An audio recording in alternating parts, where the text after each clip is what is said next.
Hello and welcome to the Cardiac Cats YouTube channel. I'm your host, Jacob Shorba, and today we'll be doing our mock draft 5.0 for the Jacksonville Jaguars. We finally got some big news coming out that's definitely made an impact into the Jaguars roster going forward. So we're going to start out by diving into where we are now and what we'll want to address. So, first thing I want to talk about. I would argue at this point the offensive starters for this team are pretty much set. We've got a couple questions, and I think those two questions are whether Juwan Taylor or Walker Little starting at right tackle, and that question gets answered by whether the team retains Taylor or not. And the second one I've got is whether or not the Jaguars are able to acquire a player that upgrades the left guard spot. I think when you look at the rest of the offense, it's pretty clear what's going on. You've got your quarterback, your running backs, you even got your backup in Jermichael Hasty, and I think the team will be very confident in that.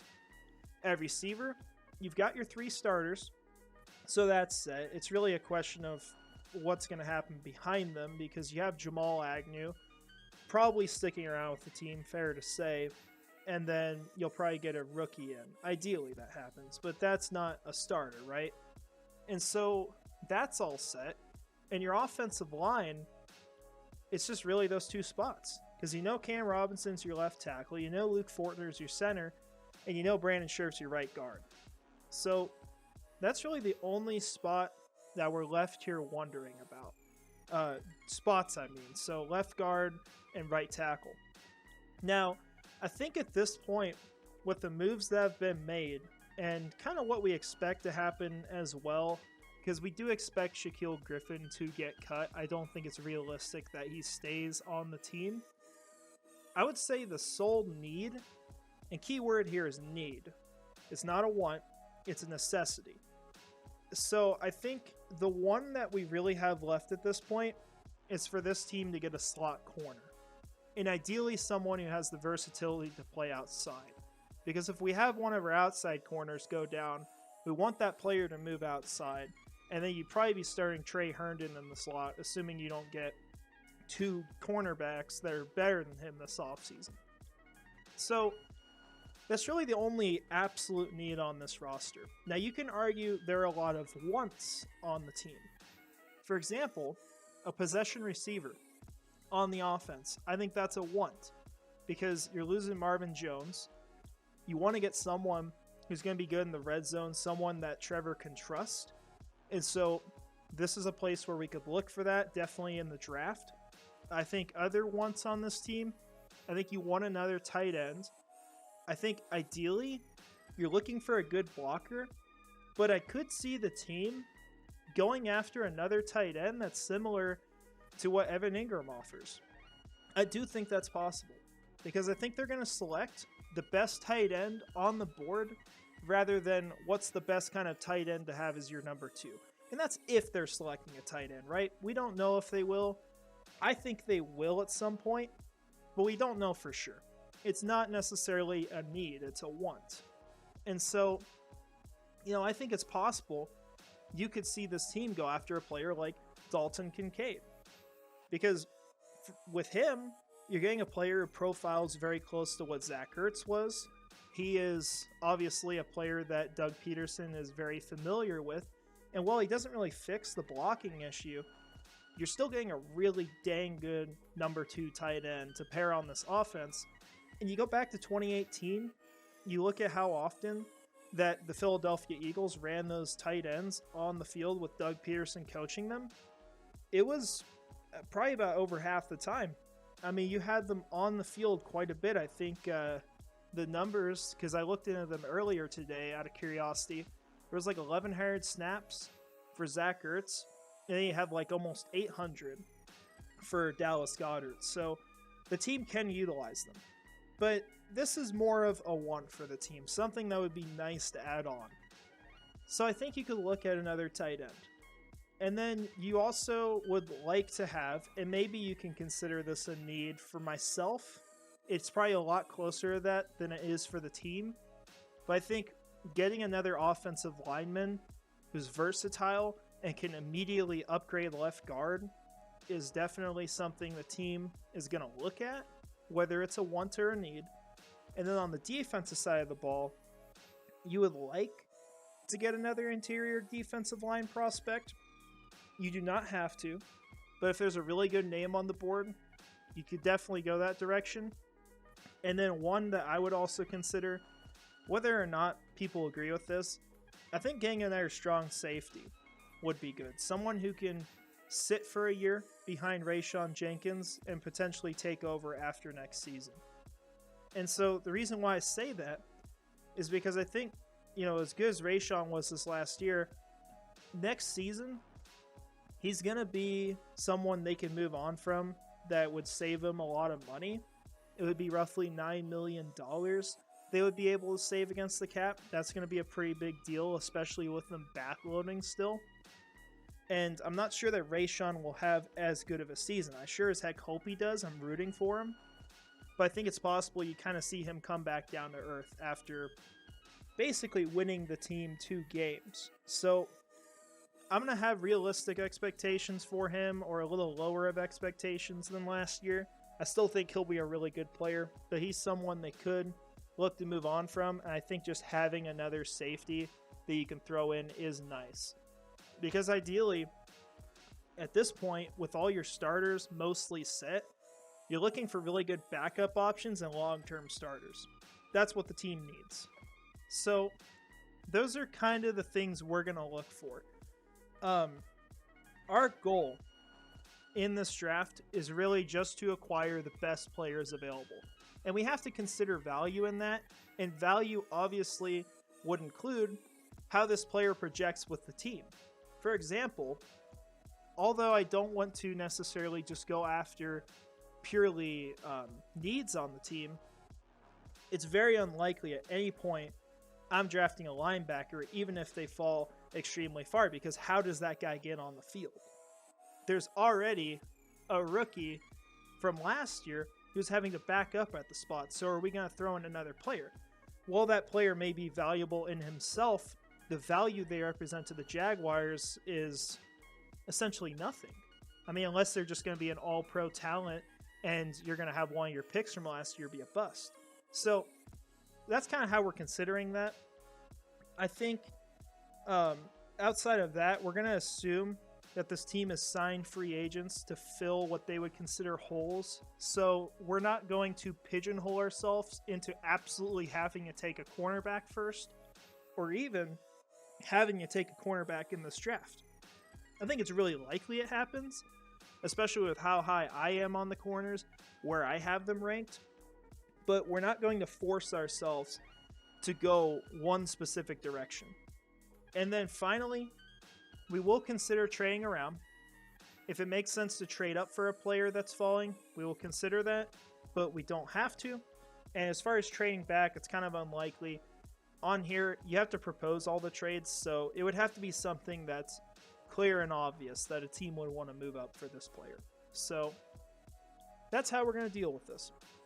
Now for my big board, obviously, Jalen Carter is a bit of a question now, right? Terrible news this morning with him. I'm recording this on Wednesday. It is March 1st. He had issues, obviously, with the arrest warrant and what happened with one of his teammates dying and one of the personnel on the team with something along the lines of racing cars. I'm not too knowledgeable on the whole situation, so I won't touch in detail on it, but there's a big problem with that. And we just don't know what's going to happen. We don't know if this guy's going to go to prison, or we don't know if it's going to end up getting dropped, right? So, big question there, obviously. But hey, the Jaguars weren't going to land him anyway, right? He's on my board, and I think on a lot of people's boards, the top guy, for good reason as far as from a football standpoint. But we're about 100 prospects through here. We'll kind of look through this as we go. I've got 125 left I want to do, and then I'll share this with you guys. Trying to get good input on them all, their fits with the Jaguars. Just have something nice, really, to offer you guys. And so, that's kind of where we're at. I'm sure you'll be able to find things that you like and things you hate. I mean, for example, you might not like this, and you might not like that. Quarterbacks are kind of hard to evaluate this year. So we're going to go ahead and we're going to start. So for the first part of this draft, we're just kind of going to go pick by pick in case someone falls. So we're obviously not going to trade up too crazy far. See Jalen Carter's off the board late, and we, like I said, just don't know what's going to happen. So now we're at selection 17. On this board, there's still some really good players available. Might be a fun direction to go. We'll have to see. Broderick Jones is off. Brian Branch. Now we're at our pick. All right. Well, this is where it gets interesting. And this is quite frankly where I may anger a few people here. And if that's the case, totally understand. The draft for me is going to be about drafting the best player available. First and foremost, right? And you may take a player that fills something that's not as big of a need as another position. I like Osiris Torrance a lot. He's probably my ideal first overall pick for the team. I think he would be a fantastic selection. He's even from Florida. Guy's just massive, great run mauler. He does a lot of what you're asking, and I think he kind of fills that last hole on the team. However, his value, I don't think it compares. I'm not talking about Bijan Robinson, so don't worry about that. I don't think it compares to Jordan Addison. And yeah, this team has 3 starters at receiver, right? But Jordan Addison, in my opinion, is the best receiver available in this draft. I think it's really unlikely that he falls this far, but it's possible. And that's going to happen. Someone is going to fall to this team, most likely, that should not have been there. You could see it be a guy like Broderick Jones. Or, for some people, it could be a guy like Brian Branch. That is possible. And in this scenario, Jordan Addison is that guy. So is this pick, going with Jordan Addison, necessarily going to be something that's going to happen on draft day or the biggest need on this team? No, I don't think so. But you got to consider what you're adding. I think, to me, you're adding a guy who could be a number 1 receiver. At that point, I think you're still going to play your 4 guys. You're going to rotate them a bit. And the good thing with Addison, you can get him playing all over. So you don't just got to take away from one guy. But you are getting a really dang good receiver. And for me, he's my 10th guy on here. And you can see my notes on him. He's a shifty guy.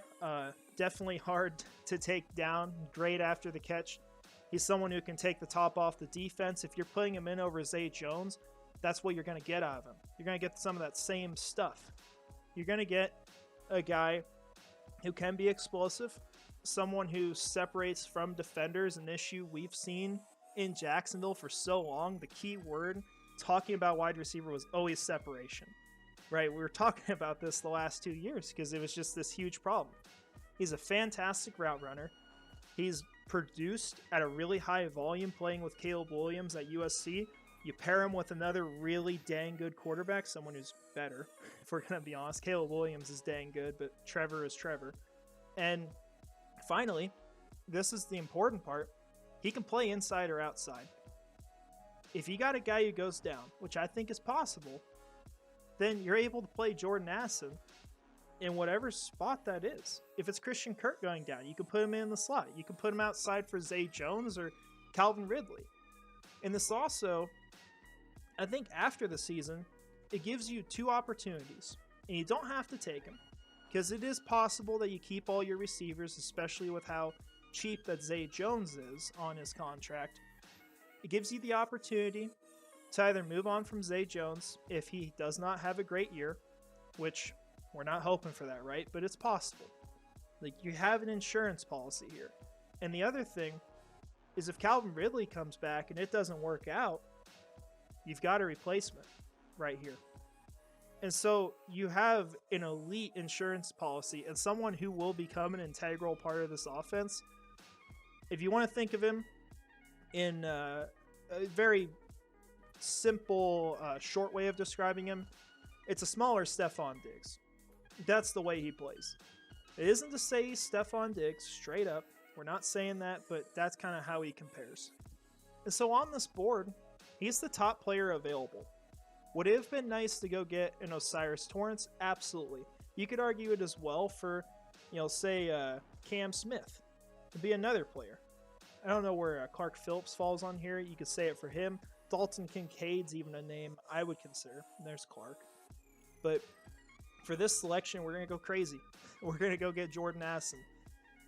And the last thing I want to say on this that you have to consider, it is going to be really hard going forward in the NFL to land a receiver that can be a number one on the offense without giving up an insane amount of capital.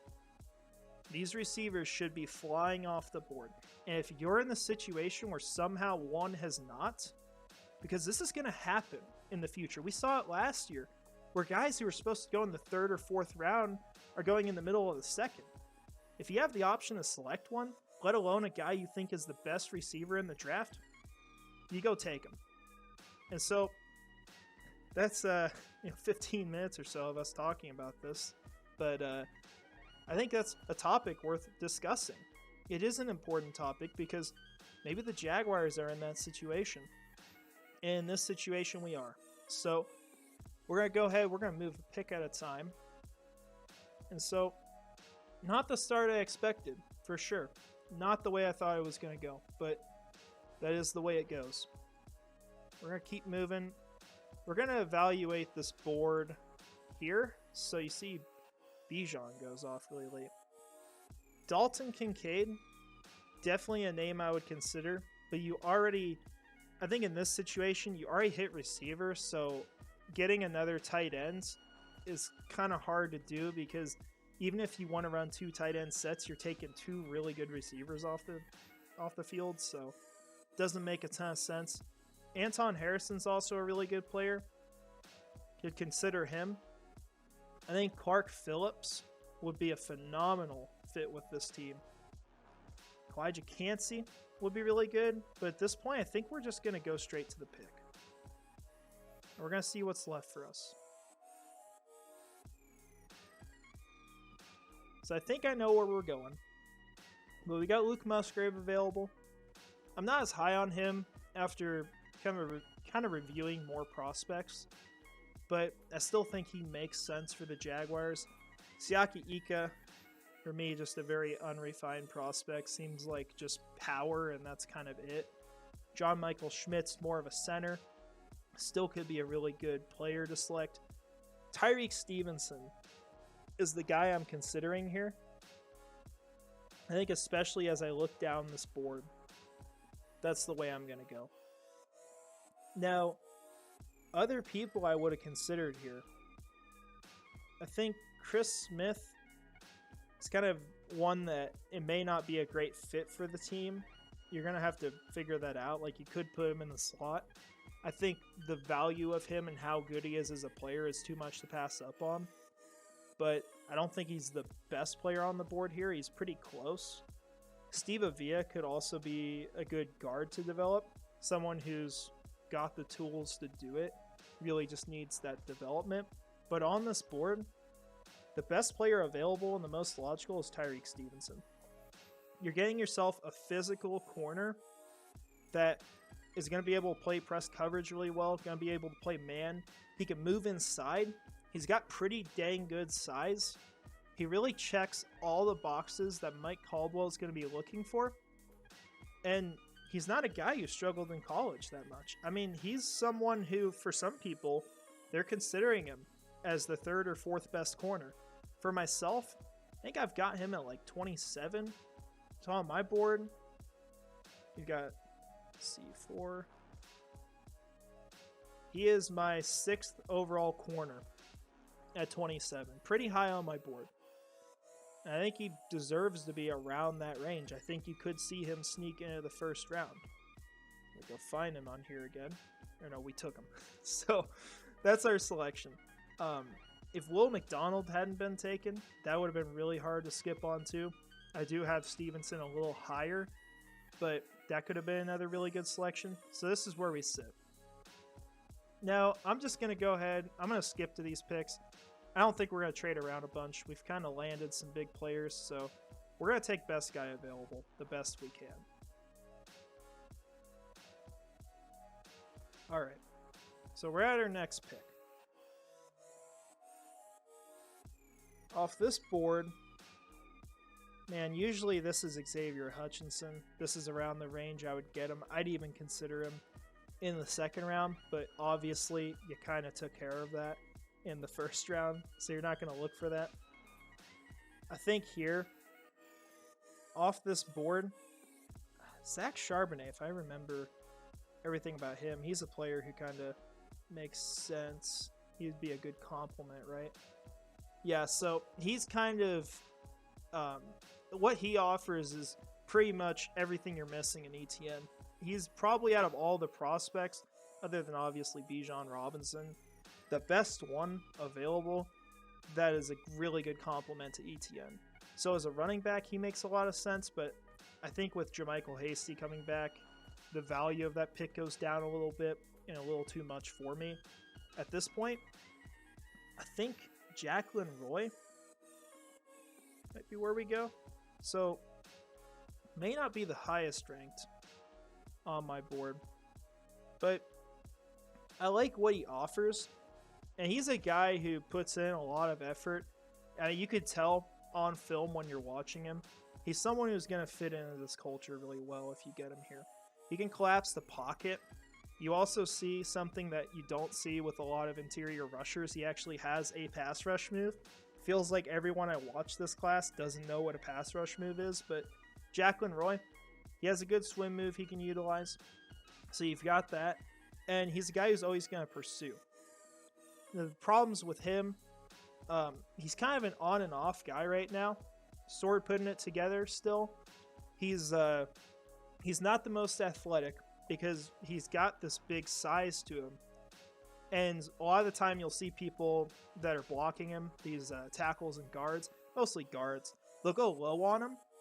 Or even if he's up against like a running back or someone who's smaller than him, they'll go for his legs. And a lot of the time he just gets taken down by that. And so he's very susceptible to that.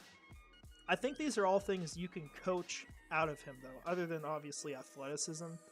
But it's not a huge problem for me. This is drafting a really solid interior player. You're adding to your pass rush. And so I think that's a decent selection. Might be a better player on the board there. But that's where I would go with that selection. Could have taken a JL Skinner. That would have been another way we could have went. However, he also had an injury early this week. Very unfortunate timing. So we're going to go a different direction. So we're getting to our next pick, and I don't know. This is definitely different, right? Different than what we're expecting coming in here as far as who's off the board. Don't regret it, for sure. I think if you get a player that good, you just got to swing at it. At this point, you've still got some really good receiver prospects. You can't go after that, though, because of where you're at. I think here it's hard because you got a lot of people at positions you've already addressed. You could shoot at running back. Colby Wooden's not a guy I've looked at too awfully much.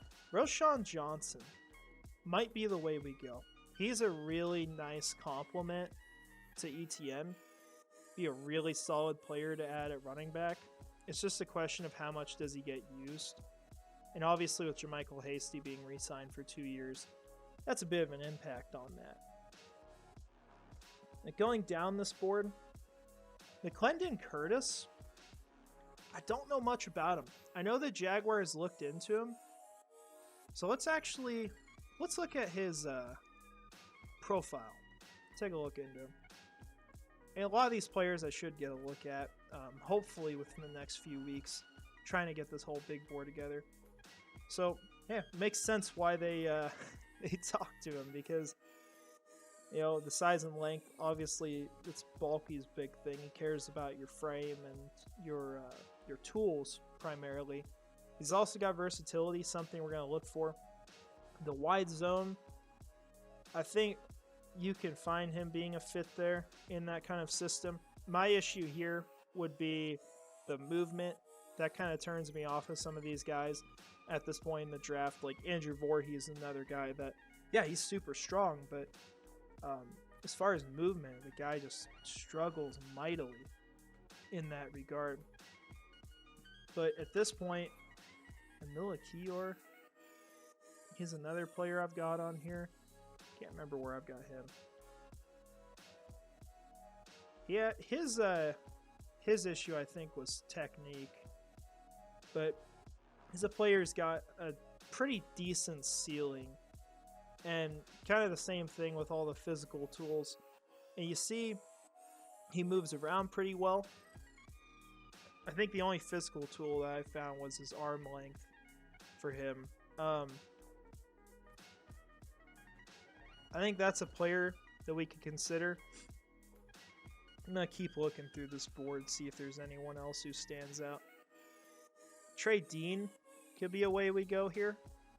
I think that's possible. Payne Durham was another tight end that kind of stood out. Might be a sneaky later selection. And Trey Dean's got really good size. I think that's where we'll go. We're going to pick him up here. Going a little bit down the board, but I've heard pretty good things about him.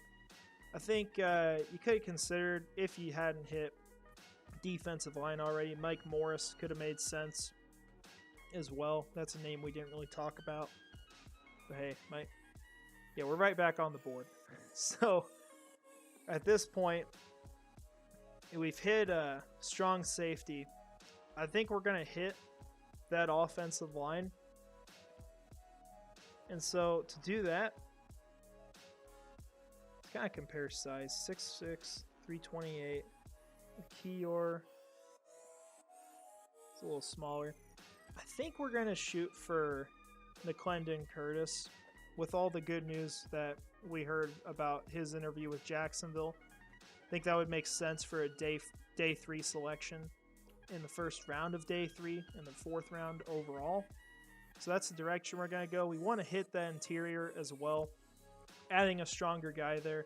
Someone you could develop, probably not starting right off the bat, but could battle for the job at least.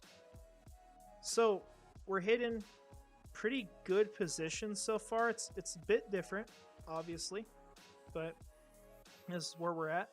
Now this next pick is going to be traded because this will not be the Jaguars selection once we get to the draft. We talk about this every video, but in case this is the first one you're watching, this will be given to the Atlanta Falcons as soon as Calvin Ridley is reinstated. We will get our 6th rounder back. That's part of the trade compensation. And then there will be a pick involved next draft, depending on how good Calvin Ridley did this season and whether or not he gets an extension with the team. So, not our selection. We'll skip forward. We've still got 4 picks left, so we're just going to take some shots at the board. Really see what's still available.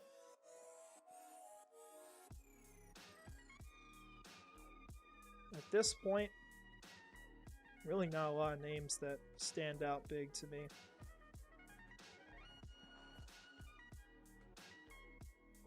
I think I've heard some good things about Moro Jamo. I think at this point, what you got available, that's the direction I'm going to go.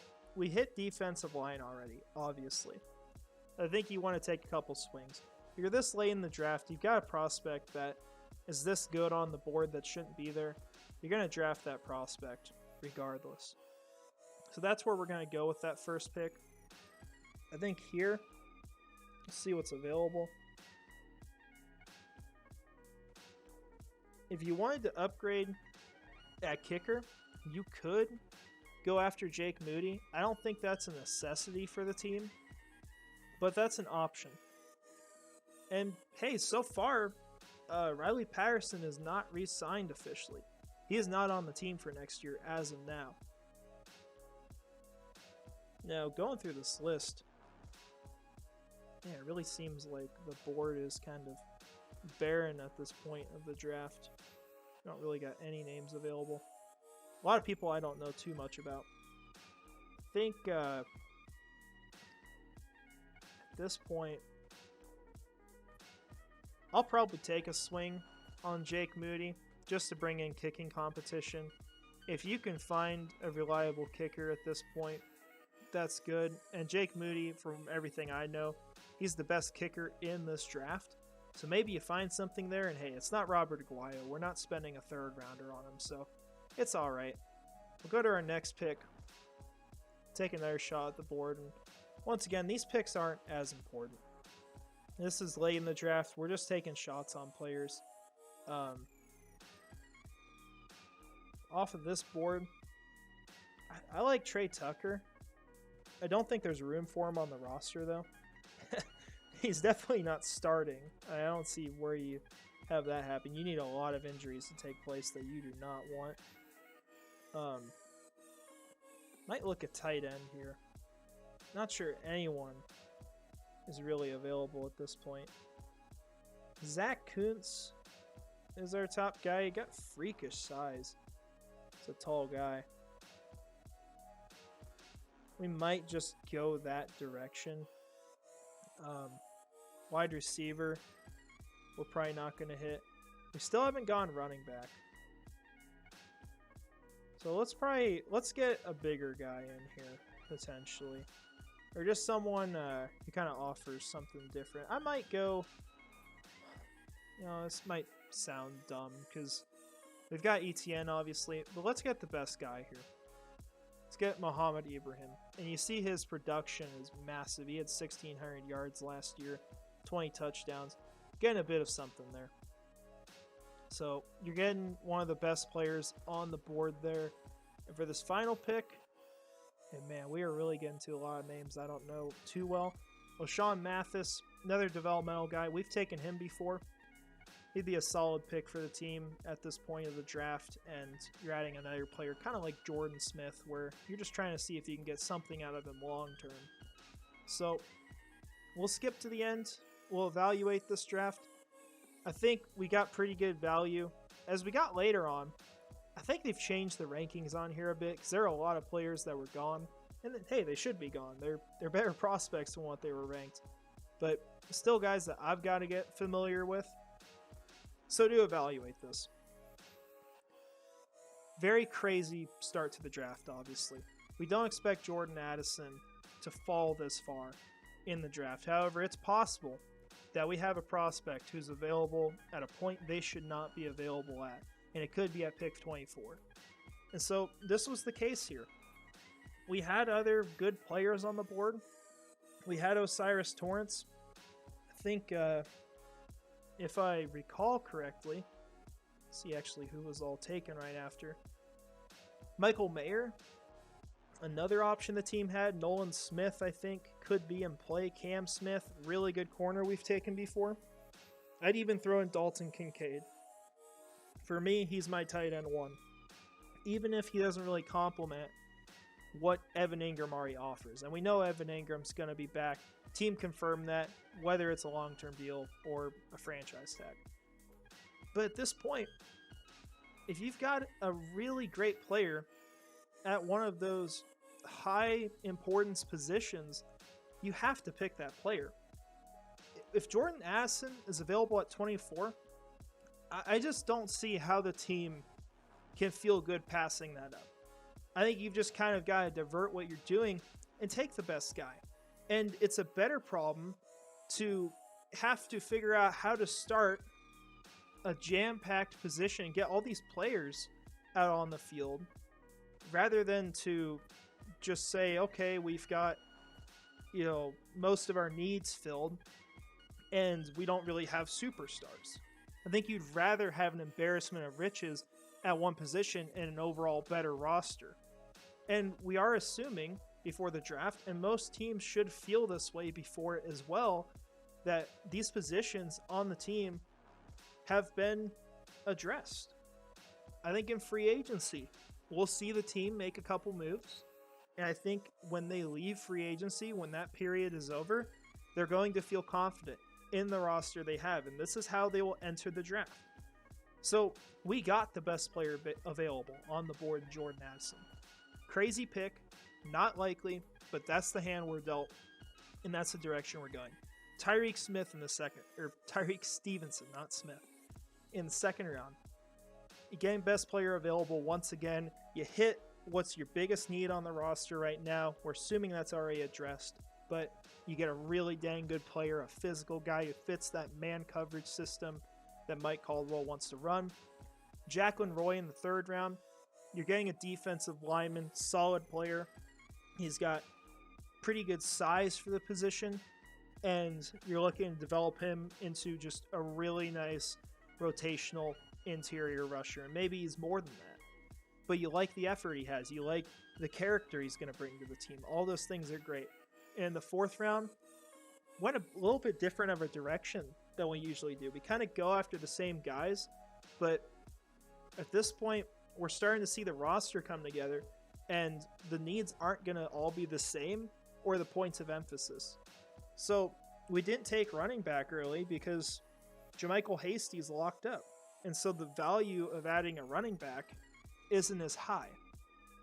And so we went after Trey Dean, someone who could be pretty good for this team and potentially take over that strong safety role after Rayshawn Jenkins plays this next year. Could be an option the team would go after. And then we got someone that the team had really good interviews with at the Combine early this week in McClendon Curtis. Also hits a position that you want to add some more beef to. So you like that. It's also a guy who's got good size. Really the question with him is going to be the movement. So I don't love it, but you're in the fourth round. And it makes sense for a selection. It's one of the better players. Then you got Moro Ajamo. Really good value at this point in the draft. He should be off the board earlier, so we're getting a valuable player. We're adding a kicker. Maybe a little early, but we're still trying to add competition there. Right now, Riley Patterson is not back on the team. I think you can try to justify taking a kicker. And then we've got running back. Went after it late in the draft. Got someone who could be a solid rotational guy. Just adding to the room, trying to get a talented player at this point, and we finish it off with a developmental edge. So overall, a whole lot of selections that are different than what I usually do. In fact, probably every single selection except Tyreek Stevenson and Elshawn Mathis. I think all these guys are new on here. I don't think we've seen them in a mock draft. So some different names we can talk about. And some names we can dream about, because I think as far as Jordan Addison, it's probably a whole lot of dreaming that he comes to this team. But if he's available there, that's a heck of a player to add. So the talent you're getting in this, you're really nailing those first two picks. You're getting impact guys in that are going to change both those sides of the ball. And you're just supplementing your roster with really good depth throughout the rest of this draft. You're adding in competition at the kicker position, potentially getting a really great long-term starter there. And once again, you're just hitting depth late in the draft, taking shots on players. So overall, like I've said probably 100 times, very weird outcome, but still a really valuable one. You get a ton of value from this draft. You get players that you feel like should not have been available, and that's how the team's going to feel on draft day. At every selection, they're going to be picking up someone that they felt like should have gone earlier, because when the Jaguars select, they select off the top of their big board. So you're not going to see them reaching. So this is how it's going to be on draft day too. So we feel that way about these picks. We add a ton of talent to the roster, and we'd feel pretty dang good, I think, about the next season. So that's what I've got today. Definitely different than usual. Definitely something new to talk about.